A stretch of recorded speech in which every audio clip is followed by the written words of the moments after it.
20-ാം അധ്യായത്തിലേക്ക് നമ്മൾ കടന്നു വരുമ്പോൾ വേദപുസ്തകത്തിൻ്റെ ചില ഭാഗങ്ങൾ നമ്മൾ വായിക്കുമ്പോൾ നമ്മൾ മനസ്സിലാക്കേണ്ട ഒരു കാര്യമുണ്ട്. വേദപുസ്തകം എപ്പോഴും അങ്ങനെ ഒരു ക്രോണോളജിക്കൽ ഓർഡറിലായിരിക്കണമെന്നില്ല എഴുതിയത്. കാലഘട്ടം അനുസരിച്ചായിരിക്കണമെന്നില്ല എഴുതുന്നത്.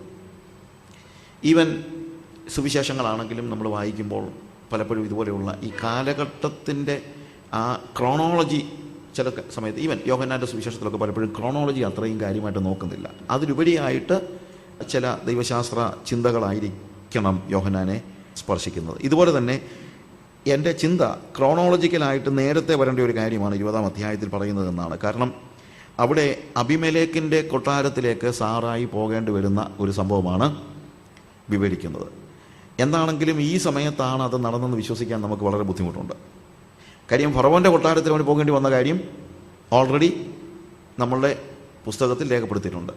ഒരു പക്ഷേ ഫറവോൻ്റെ കൊട്ടാരത്തിൽ സാറായി പോകേണ്ടി വന്നതിന് മുമ്പാണ് ഇത് സംഭവിച്ചതെന്നാണ് ഞാൻ ചിന്തിക്കുന്നത്. അതിന് പല കാരണങ്ങൾ ഇവിടെ നിന്ന് ഞാൻ പറഞ്ഞിട്ടുണ്ട്. ഒന്ന്, ഇപ്പോൾ സാറായിക്ക് ഷീ ഈസ് വെരി ഓൾഡ്. നമ്മൾ ഉദ്ദേശിക്കുന്നതിനേക്കാളൊക്കെ വളരെ പ്രായം ചെന്ന ഒരു സ്ത്രീയാണ്. ആ ഒരു സ്ത്രീയെ അബീമേലെക്ക് ഈ പ്രായത്തിൽ കൊട്ടാരത്തിലേക്ക് കൊണ്ടുപോകുമെന്നുള്ളത് നമുക്ക് വിശ്വസിക്കാൻ അല്പം ബുദ്ധിമുട്ടുണ്ട്. രണ്ടാമത്തെ ഒരു കാര്യം എന്ന് വെച്ച് കഴിഞ്ഞാൽ, ഈജിപ്തിൽ അങ്ങനൊരു സംഭവം ഉണ്ടായതിന് ശേഷം അബ്രഹാം ഇതുപോലൊരു അബദ്ധം കാണിക്കുമെന്ന് നമുക്ക് വിശ്വസിക്കാൻ ബുദ്ധിമുട്ടുണ്ട്. ഈജിപ്തിൽ വെച്ച് സംഭവിച്ച, അല്ലെങ്കിൽ ഈജിപ്തിൽ വളരെ പ്രയാസകരമായ ഒരു സാഹചര്യത്തിൽ, നിങ്ങൾക്കറിയാമല്ലോ, ഫറവോൻ്റെ കൊട്ടാരത്തിൽ പോകേണ്ടി വന്നു എന്ന് എഴുതിയിരിക്കുമ്പോൾ അവിടെ അതൊരു ഒരു വലിയ പരാജയമായിട്ട് പറയുന്നുണ്ട്. അങ്ങനെ ഒരു പരാജയത്തിന് ശേഷം വീണ്ടും അബിമേലെക്കിൻ്റെ കൊട്ടാരത്തിലേക്ക് സാറായിയെ പറഞ്ഞു വിടാനുള്ള സാധ്യത കുറവാണ്. മൂന്നാമത്തെ കാര്യം എന്താണെന്ന് ചോദിച്ചു കഴിഞ്ഞാൽ, അബിമേലെക്കിൻ്റെ കൊട്ടാരത്തിൽ വെച്ച് സാറായെ സ്പർശിക്കുവാൻ പോലും ദൈവം അബിമേലെക്കിനെ അനുവദിച്ചില്ല. അതായിരിക്കാം ഒരു പക്ഷേ ഈജിപ്തിൽ ചെല്ലുമ്പോഴും ദൈവം അങ്ങനെ അത്ഭുതം പ്രവർത്തിക്കുമെന്ന് ചിന്തിച്ചായിരിക്കാം അവളെ പറഞ്ഞു വിടുവാനുള്ള ഒരു കാരണം.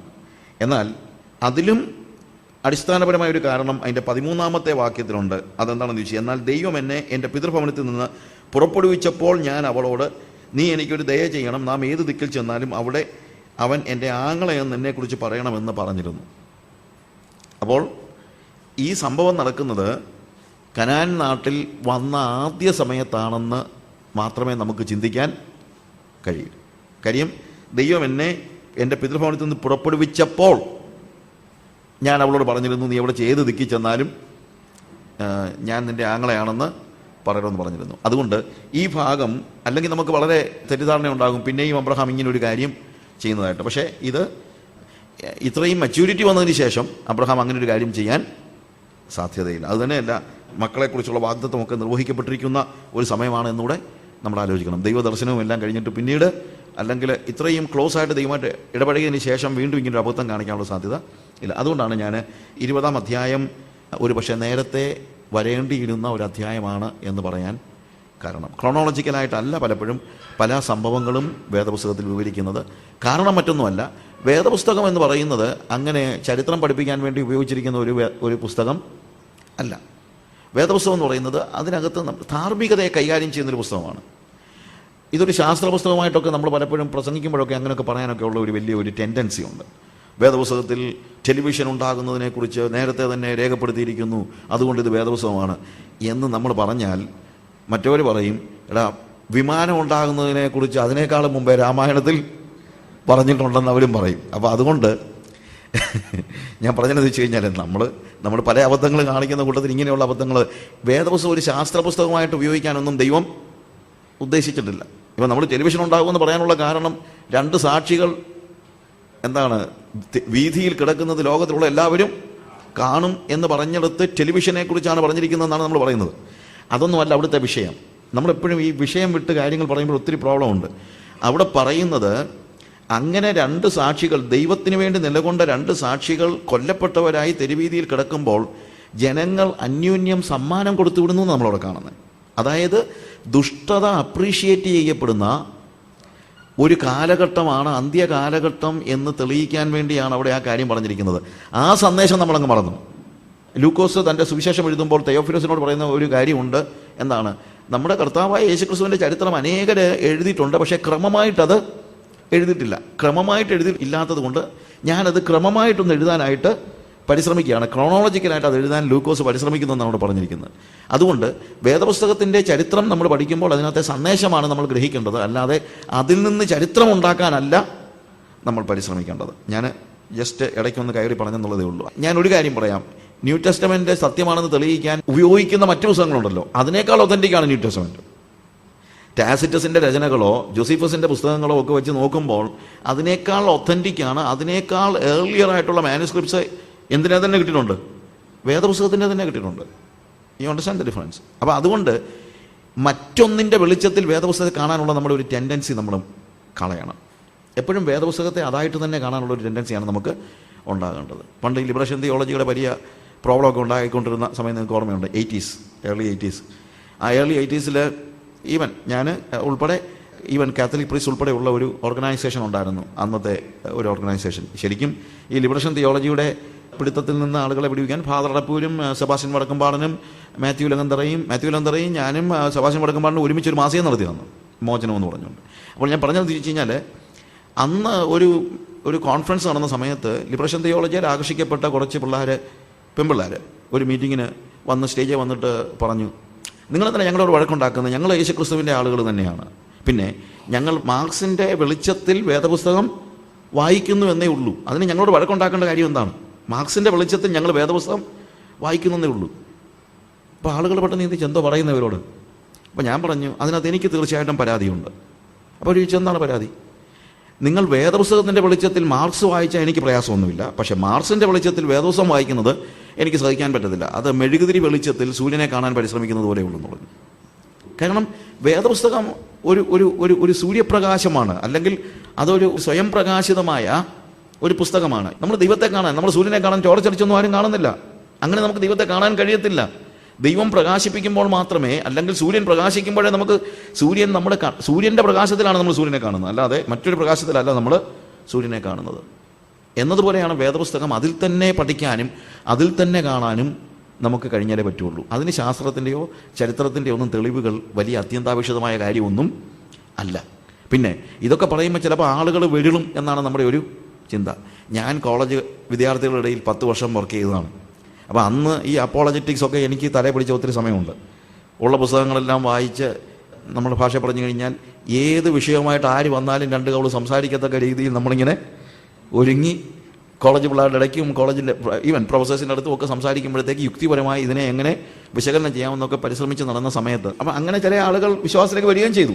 എൻ്റെ മനസ്സിലൊരു ചിന്തയുണ്ടായി, അതെ വേദപുസ്തകമൊക്കെ വിശദമാക്കുകയാണെങ്കിൽ, ഇങ്ങനെ കൃത്യമായി യുക്തിപരമായി അടുക്കി ആളുകളോട് വിശദീകരിക്കുകയാണെങ്കിൽ ആർക്കാണ് ഇത് നിഷേധിക്കാൻ പറ്റുന്നത്? നമ്മളുമായി സ്ട്രീറ്റ് പ്രീച്ചേഴ്സ് ഒന്നും അറിയാൻ വയ്യാതെ അവിടുന്ന് ഇവിടുന്ന് എന്തെങ്കിലുമൊക്കെ പറയുന്നത് കൊണ്ടാണ് ഈ പ്രശ്നം മുഴുവൻ. അതുകൊണ്ട് ബുദ്ധിപരമായി ഇതിനെ ശരിയായിട്ട് യുക്തിപരമായി ഇത് പറഞ്ഞു കൊടുത്തു കഴിഞ്ഞാൽ എല്ലാവരും അക്സെപ്റ്റ് ചെയ്യുമെന്നൊക്കെ ഉള്ളൊരു ചിന്തയോടുകൂടെ ഇരിക്കുന്ന സമയത്ത് ഒരു ദിവസം ദൈവം എന്നോട് സംസാരിച്ചു. കർത്താവ് ചോദിച്ചു, നീ ചിന്തിക്കുന്നുണ്ടോ നീ ഇതൊക്കെ വളരെ യുക്തിപരമായി പറഞ്ഞതുകൊണ്ടാണ് ആളുകൾ വിശ്വസിച്ചതെന്ന്? അപ്പം ഞാനിങ്ങനെ ചോദിച്ചു, കർത്താവേ അതിനകത്തും കാര്യമില്ലയോ? ഇവിടെ കർത്താവ് അതിനകത്ത് കാര്യമൊന്നുമില്ല. ഇല്ലേ? എന്നിട്ട് കർത്താവ് പറഞ്ഞു, ഒരു കാര്യം നീ മനസ്സിലാക്കണം, I was gracious enough not to send intelligent people to you. നിൻ്റെ അടുത്തേക്ക് ഇതുവരെ ബുദ്ധിയുള്ളവനെ പറഞ്ഞു വിടാഞ്ഞത് എൻ്റെ കൃപയാണെന്ന് നീ ചിന്തിച്ചാൽ മതിയെന്ന്. അപ്പോൾ ഞാനിങ്ങനെ കാര്യമായിട്ടെല്ലാം ചിന്തിച്ചപ്പോഴും ആരോടെ ഈ പാവം പിടിച്ച കോളേജ് പിള്ളേരുടെ അടുത്തല്ല ഞാൻ കിടന്ന് കളിക്കുന്നത് മുഴുവൻ, ഇല്ലേ? കോളേജിലെ പിള്ളേർ നമുക്കറിയാമല്ലോ, അവർക്ക് എന്ത് ഇത്ര വിദ്യാഭ്യാസമോ അല്ലെങ്കിൽ ഇത്ര കാര്യമേ ഉള്ളൂ. അങ്ങനെ ഈ കോളേജ് പിള്ളേരുടെ അടുത്ത് 2 യുക്തിപരമായ 2 ചോദ്യങ്ങളൊക്കെ ചോദിച്ചും പറഞ്ഞും സയൻസിൻ്റെ എന്തെങ്കിലും 2 കാര്യങ്ങളൊക്കെ പറഞ്ഞ് വിജയിച്ച് നിൽക്കുമ്പോൾ നമ്മളങ്ങ് ചിന്തിച്ചു, നമ്മളിങ്ങനെയൊക്കെ പറയുന്നതുകൊണ്ടാണ് ഇവരെല്ലാം വിശ്വസിക്കുന്നതെന്ന്. കർത്താവ് പറഞ്ഞു, ഒരു കാര്യം മാത്രം നീ മനസ്സിലാക്കിയാൽ മതി, ഇതുവരെ ബുദ്ധിയുള്ളവനെ നിൻ്റെ അടുത്തോട്ട് ഞാൻ പറഞ്ഞു വിട്ടില്ലെന്ന് ചിന്തിച്ചാൽ മതി. ആ കരുണ ഞാൻ കാണിച്ചെന്നുള്ളതേ ഉള്ളൂ. അത്രേ ഉള്ളൂ നമ്മൾ ഇതിനെയൊക്കെ തെളിയിക്കാൻ പോകുമ്പോൾ സംഭവിക്കുന്നത്. അങ്ങനെ തെളിയിക്കേണ്ട ആവശ്യവുമില്ല. കാരണം വേദപുസ്തകം അതിൽ തന്നെ സമ്പൂർണ്ണമാണ്. അതിന് മറ്റൊന്നിൻ്റെ കൂട്ടുപിടിക്കേണ്ട കാര്യമൊന്നും ഇല്ല. സയൻസിൻ്റെയും ശാസ്ത്രത്തിൻ്റെയും ചരിത്രത്തിൻ്റെയും മറ്റും തെളിവുകൾ കണ്ടുപിടിച്ച് അതും ഇതുമായിട്ട് കൂട്ടി ഇണക്കിയൊന്നും നമ്മൾ പറയേണ്ട കാര്യമൊന്നുമില്ല. What the Bible says it is true, that's all. ദൈവം പ്രകാശിപ്പിക്കാതെ സ്വയം പ്രകാശിതമായ ഒരു വസ്തുവിനെ നമ്മൾ കാണണമെങ്കിൽ അതിൻ്റെ പ്രകാശത്തിലേ കാണാൻ പറ്റൂ. ദൈവം ഒരു മനുഷ്യൻ്റെ ഹൃദയത്തിൽ പ്രകാശനം നൽകാതെ ഒരിക്കലും ഒരാൾക്ക് ദൈവത്തെ വിശ്വസിക്കാൻ കഴിയത്തില്ല. അതൊരു ഫാക്റ്റാണ്. നമ്മുടെ യുക്തി കൊണ്ടൊക്കെ ഒരു ചെറിയ നിഗമനങ്ങളിലൊക്കെ നമുക്ക് എത്തിച്ചേരാമെന്നുള്ളതല്ലാതെ ശരിയായ നിലയിൽ വേദപുസ്തകം നമ്മൾ മനസ്സിലാക്കണമെങ്കിൽ ദൈവം ഇടപെട്ടാലേ പറ്റൂ എന്നുള്ളത് നിങ്ങൾ തിരിച്ചറിയണം. ഇനി 21 അധ്യായത്തിലേക്ക് വരുമ്പോൾ ഇസഹാക്കിന്റെ ജനനമാണ് നമ്മൾ കാണുന്നത്. അതിന്റെ 1-ാമത്തെ വാക്യത്തിൽ, അനന്തരം യഹോവ അരുളി ചെയ്തിരുന്നത് പോലെ സാറയെ സന്ദർശിച്ചു, താൻ വാഗ്ദത്തം ചെയ്തിരുന്നത് പോലെ യഹോവ സാറയ്ക്ക് നിവർത്തിച്ചു കൊടുത്തു. അബ്രഹാമിന്റെ വാർദ്ധക്യത്തിൽ ദൈവം അരുളി ചെയ്തിരുന്ന അവധിക്ക് സാറ ഗർഭം ധരിച്ചൊരു മകനെ പ്രസവിച്ചു. സാറ അബ്രഹാമിന് പ്രസവിച്ച മകൻ അവൻ ഇസഹാക്ക് എന്ന് പേരിട്ടു. ദൈവം അബ്രഹാമിനോട് കൽപ്പിച്ചിരുന്നത് പോലെ അവൻ തന്റെ മകനായ ഇസഹാക്കിന് 8-ാം ദിവസം പരിച്ഛേദന കഴിച്ചു. നമുക്ക് ഇവിടെ ദൈവം പറഞ്ഞ വാഗ്ദത്തം ചെയ്ത എല്ലാ കാര്യങ്ങളും ദൈവം ചെയ്തു. അവൻ അരുളി ചെയ്തു, ഹി വാസ് ടോക്കിംഗ്, ആൻഡ് അവൻ സന്ദർശിച്ചു, ഹി വിസിറ്റഡ് സേറ, ആൻഡ് വാഗ്ദത്തം ചെയ്തിരുന്നത് നിവർത്തിച്ചു. എന്നാൽ നമ്മൾ അടുത്തതായിട്ട് 4-ാമത്തെ വാക്യത്തിൽ കാണുന്നത്, ദൈവം അബ്രഹാമിനോട് കൽപ്പിച്ചിരുന്നത് പോലെ അവൻ തൻ്റെ മകനായ ഇസഹാക്കിന് 8-ാം ദിവസം പരിച്ഛേദന കഴിച്ചു. And even he commanded. നമ്മുടെ ഭാഗത്ത് നമുക്ക് ചെയ്യാൻ പറ്റുന്ന ഒറ്റ കാര്യമേ ഉള്ളൂ. അവൻ കൽപ്പിക്കുന്നത് എന്താണെന്ന് വെച്ചോ അത് അനുസരിക്കുക എന്നുള്ളത്. വേറെ ഒന്നും നമുക്ക് ചെയ്യാനായിട്ട് കഴിയുകയില്ല. ഞാൻ സമയക്കുറവുകൊണ്ട് ആ ഭാഗങ്ങളിലേക്ക് വിവരിക്കുന്നില്ല. 9 മുതലുള്ള വാക്യങ്ങൾ വായിക്കുമ്പോൾ, ഇസഹാക്ക് ജനിച്ച് മുലകുടി മാറിയ സമയത്ത് അബ്രഹാം വലിയൊരു വിരുന്ന് കഴിച്ചു.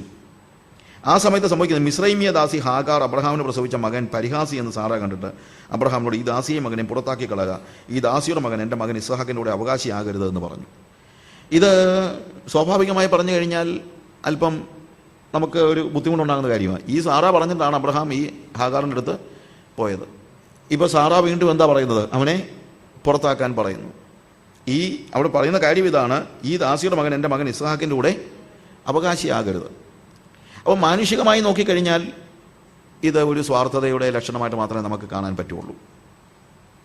പക്ഷേ ഇതിനൊരു സ്പിരിച്വൽ മീനിങ്, പലപ്പോഴും വേദപുസ്തകത്തിൻ്റെ പല കാര്യങ്ങൾക്കും ഒരു ടൈപ്പോളജി എന്നൊക്കെ നമ്മൾ പറയുന്ന ഒരു സ്പിരിച്വൽ മീനിങ് കൊടുക്കുന്നത് അപകടകരമാണെങ്കിലും വേദപുസ്തകത്തിൽ പലപ്പോഴും അത് ഉപയോഗിച്ചിട്ടുണ്ട്.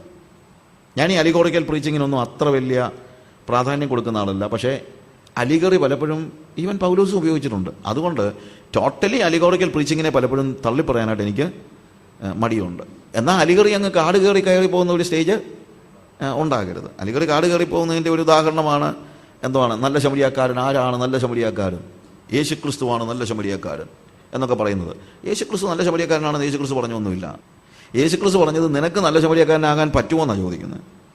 അല്ലാതെ യേശുക്രിസ്തു നല്ല ശമരിയാക്കാരനാണെന്ന് പറഞ്ഞു കഴിഞ്ഞാൽ പിന്നെ നമുക്കൊരു പ്രശ്നമില്ലല്ലോ.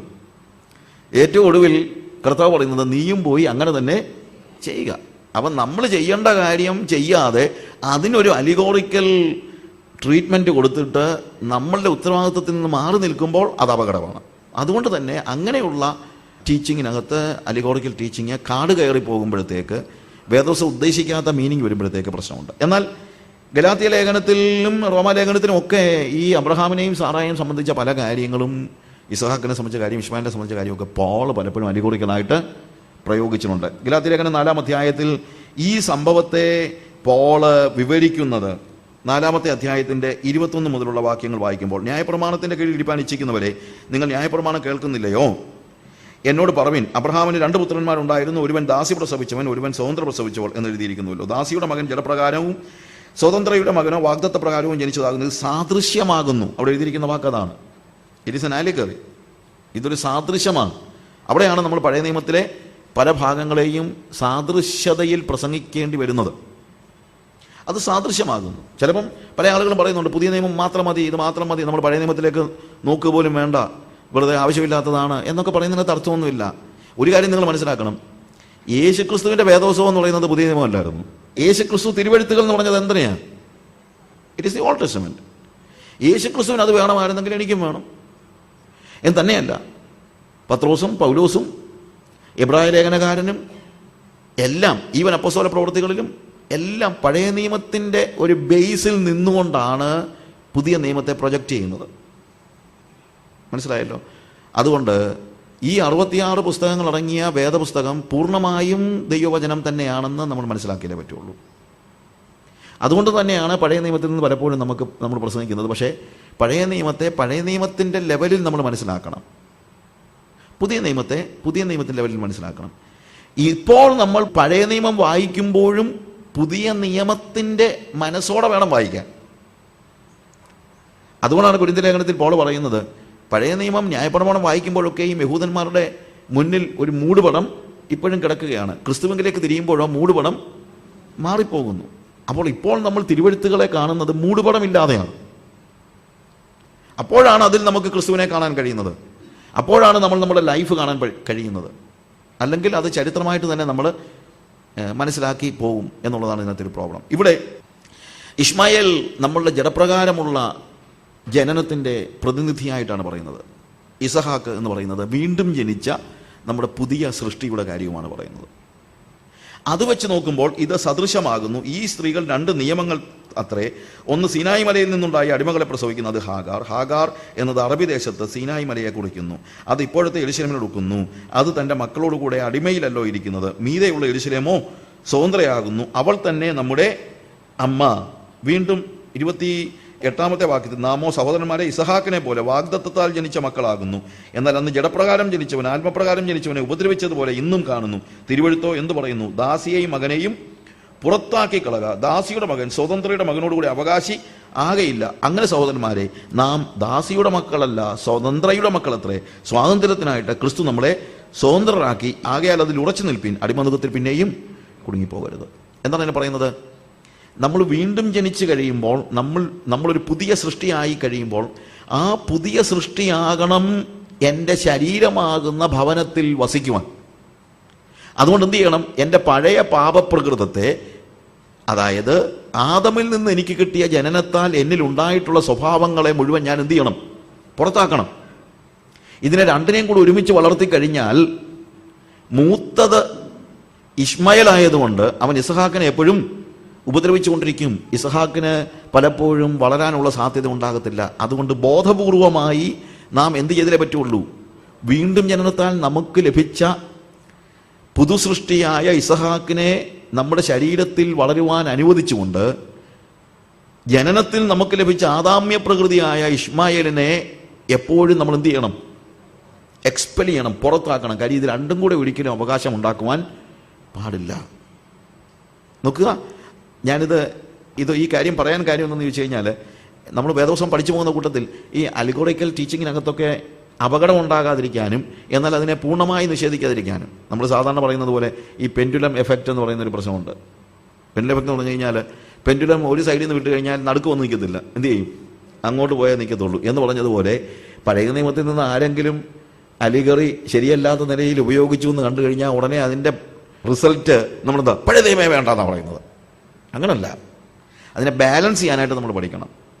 ജോർജ് വെറോർ എപ്പോഴും പറയുന്നൊരു കാര്യം ഉണ്ടായിരുന്നു, നിങ്ങൾക്കറിയാമല്ലോ, ഓപ്പറേഷൻ മോബിലിസം. അദ്ദേഹം പറഞ്ഞു, ഞാൻ ഏറ്റവും ഇഷ്ടപ്പെടുന്നൊരു വാക്ക് ബാലൻസ് എന്നുള്ളതാണ്. ബാലൻസിങ്. നമുക്ക് പലപ്പോഴും ബാലൻസിങ് ഇല്ല. എന്താണ്? ഒരു എക്സ്ട്രീമെൻറ്റിൽ നിന്ന് മറ്റേ എക്സ്ട്രീമെൻറ്റിലേക്ക് പോകുന്ന ഒരു കാര്യം ഇല്ലേ? പ്രവചനം ആരെങ്കിലും തെറ്റിച്ച് പറഞ്ഞാൽ ഉടനെ തന്നെ പ്രവചനമേ വേണ്ടെന്ന് പറയുക. നമ്മുടെ ഒരു വലിയ പ്രോബ്ലം അതാണ്. ആരെങ്കിലും അന്യഭാഷ, ആൾക്കാർ ഒത്തിരി ഉണ്ടല്ലോ, അന്യഭാഷ പറയുന്ന ആൾ ചിലപ്പം അത്ര നന്നായിട്ട് ജീവിച്ചില്ല, ഒരുത്തൻ അന്യഭാഷ പറയുന്നത് ശരിയല്ലെങ്കിൽ എന്തോന്ന് അന്യഭാഷ, അങ്ങനൊന്നുമില്ല എന്ന് പറയുന്ന ഒരു സ്റ്റേജ്. എല്ലാം കള്ളന്മാരാ, ചിലപ്പോൾ നമ്മൾ പറയുമല്ലോ, എല്ലാം കള്ളന്മാരാ. അതൊക്കെ ബാലൻസിങ് ഇല്ലാത്തത് കൊണ്ട് സംഭവിക്കുന്ന കാര്യമാണ്. അതുകൊണ്ട് പഠനത്തിലും നമ്മുടെ ജീവിതത്തിലും നമ്മളെപ്പോഴും എന്ത് സൂക്ഷിക്കണം? ബാലൻസ് സൂക്ഷിക്കണം. അലിഗറി ഒഴികെ പുതിയ നിയമത്തിലേക്ക് പ്രവേശിക്കാത്ത ചില ആളുകളുണ്ട്. പല സഭകളിലും പഴയ നിയമത്തിൽ ദാവീദും ഗോലിയാത്തും അല്ലാതെ എല്ലാ ദിവസവും ദാവീദും ഗോലിയാത്തും എറിഞ്ഞ് താഴെ ഇടുവോ അതുമില്ല. ഓരോ കല്ലും എടുത്തുകൊണ്ട് 5 കല്ലിങ്ങനെ എടുത്ത് ആട്ടിക്കൊണ്ട് അവിടെ വെച്ച് ആട്ടിക്കൊണ്ടിരിക്കുകയാണ്. ഞാൻ പറഞ്ഞത് അങ്ങനെ പഴയ നിയമത്തിൽ മാത്രം നിൽക്കാനോ പുതിയ നിയമത്തിൽ മാത്രം നിൽക്കാനോ അല്ല, വേദപുസ്തകത്തെ നമ്മൾ ഹോളിസ്റ്റിക് ആയിട്ട് കാണണം, മൊത്തമായിട്ട് കാണണം. Okay, let's come back. അതിനുശേഷം ഉൽപ്പത്തി പുസ്തകം 21-ാം അധ്യായത്തിന് 22 മുതൽ 34 വരെയുള്ള വാക്യങ്ങൾ വായിക്കുമ്പോൾ അവിടെ അബീമേലെക്കുമായി ഒരു ഉടമ്പടിയാണ് നമ്മൾ കാണുന്നത്. അതിൻ്റെ വേഴ്സ് 28 വായിക്കുമ്പോൾ, അബ്രഹാം 7 പെണ്ണാട് കുട്ടികളെ വേറിട്ട് നിർത്തി. അപ്പോൾ അബീമേലെക്ക് അബ്രഹാമിനോട്, നീ വേറിട്ട് നിർത്തിയ 7 പെണ്ണാട്ട് കുട്ടികൾ എന്തിനെന്ന് ചോദിച്ചു. ഈ കിണർ ഞാൻ കുഴിച്ചു വന്നതിന് സാക്ഷിയായി നീ ഈ 7 പെണ്ണാട്ട് കുട്ടികൾ എന്നോട് വാങ്ങണമെന്ന് പറഞ്ഞു. അവർ ഇരുവരോട് വെച്ച് സത്യം ചെയ്തുകൊണ്ട് ആ സ്ഥലത്തിന് ബെർഷിബ എന്ന് പേരിട്ടു. അവർ ബെർഷിബയിൽ വെച്ച് ഉടമ്പടി ചെയ്തു. അബീമേലെക്കും അവൻ്റെ സേനാധിപതി പീക്കോലും എഴുന്നേറ്റ് ഫിലിസ്തീന്റെ ദേശത്തേക്ക് മടങ്ങിപ്പോയി. അബ്രഹാം ബെർഷെബയിൽ ഒരു പിച്ചിലവൃക്ഷം നട്ടു. നിത്യദൈവമായ യഹോവയുടെ നാമത്തിൽ അവിടെ വെച്ച് ആരാധന കഴിച്ചു. അബ്രഹാം കുറെ കാലം ഫിലിസ്തീൻ ദേശത്ത് പാർത്തു. ബെർഷിബ. പിന്നീട് അബ്രഹാമിന്റെ കുറെ കാലങ്ങളിലേക്ക് അബ്രഹാമിന്റെ ജീവിതം, അബ്രഹാമിന്റെ മാത്രമല്ല ഇവൻ ഇസഹാക്കിന്റെയും ഒക്കെ ജീവിതം ഈ ബെർഷിബ എന്ന് പറയുന്ന സ്ഥലത്താണ്. ഞാനിത് പറയാൻ കാര്യം എന്താണെന്ന് വെച്ച് കഴിഞ്ഞാൽ, ഈ ബെർഷിബ എന്ന് പറയുന്നത് വലിയൊരു അർത്ഥമുണ്ട്. നമ്മളുടെ ഈ ഓൾഡ് ടെസ്റ്റമെന്റിലും ന്യൂ ടെസ്റ്റമെന്റിലും ഒക്കെ ഈ വാക്കുകൾക്ക്, ഞാൻ ഇന്നലെ പറഞ്ഞതുപോലെ കിഴക്കുള്ള ദേശത്തൊക്കെ പറയുമ്പോഴത്തേക്ക് എല്ലാം അങ്ങനെ ആയിരിക്കണമെന്നില്ല, ദിക്ക് കാണിക്കാനും വേണമെങ്കിൽ പറയാം. പക്ഷേ അവിടെ പറയുന്ന ഭാഗത്തിൻ്റെ പ്രത്യേകത എന്താണെന്നുള്ളത് നമ്മളൊന്ന് തിരിച്ചറിയണം. അതുകൊണ്ടാണ് ഞാൻ കിഴക്കരുടെ എന്ന് പറയുമ്പോഴത്തേക്ക് ദൈവസാന്നിധ്യമില്ലാത്ത സ്ഥലം എന്ന നിലയിലാണ് അവരുടെ ചിന്ത. ഞാനിത് പറയുന്നത് നമ്മൾ ഒരു അർത്ഥം ഉണ്ടാക്കുകയല്ല. പലപ്പോഴും ഒരു പ്രശ്നം എന്താണെന്ന് വെച്ച് കഴിഞ്ഞാൽ നമുക്ക് തോന്നുന്ന അർത്ഥം നമ്മൾ ഉണ്ടാക്കുകയാണ്. പക്ഷെ അങ്ങനെ ഉണ്ടാക്കുകയല്ല ഞാനിവിടെ ചെയ്യുന്നതെന്ന് വെച്ച് കഴിഞ്ഞാൽ ഇന്നൊക്കെ വളരെ നല്ല പഠനങ്ങൾ ഈ കാര്യങ്ങളെക്കുറിച്ച് നടക്കുന്നുണ്ട്. ആ കാലയളവിലുള്ളവരുടെ ചിന്തയുമായി ബന്ധപ്പെട്ടാണ്. അന്ന് അത് എഴുതുമ്പോൾ അവർക്ക് പെട്ടെന്ന് മനസ്സിലാകും. ഇപ്പം ഞാൻ വെളിപ്പാട് പുസ്തകത്തിൻ്റെ കാര്യം പറയുമ്പോഴും നമുക്ക് പല കാര്യങ്ങളും മനസ്സിലാകുന്നില്ല. അതൊരു ഫാക്റ്റാണ്. മനസ്സിലാകുന്നില്ലാത്തത് കൊണ്ട് നമ്മൾ വേറെ അർത്ഥം ഉണ്ടാക്കേണ്ട കാര്യമില്ല. പക്ഷെ ഇത് വായിച്ച 1-ാം നൂറ്റാണ്ടിലെ ആളുകൾക്ക് ഇത് നന്നായിട്ട് മനസ്സിലായി. കാര്യം അവർക്ക് ഈ സിംബൽസ്, സയൻസ് അതൊക്കെ അവരുടെ സ്വാഭാവികമായി അവരുടെ ജീവിതവുമായിട്ട് ബന്ധപ്പെട്ട് കിടന്നതുകൊണ്ട് അവർക്കത് പെട്ടെന്ന് മനസ്സിലാകുന്നുണ്ട്. നമുക്കത് പെട്ടെന്ന് മനസ്സിലാകുന്നില്ല. ഇപ്പോൾ ഒരു ഉദാഹരണം പറഞ്ഞു കഴിഞ്ഞാൽ, പണ്ടൊക്കെ നമ്മുടെ ഒരു പ്രധാനപ്പെട്ട ചിന്തയായിരുന്നു സദ്ദാം ഹുസൈൻ വന്നപ്പോഴത്തേക്ക് ഇറാഖാണ് തല, സദ്ദാം ഹുസൈനാണ് അന്തിക്രിസ്തു.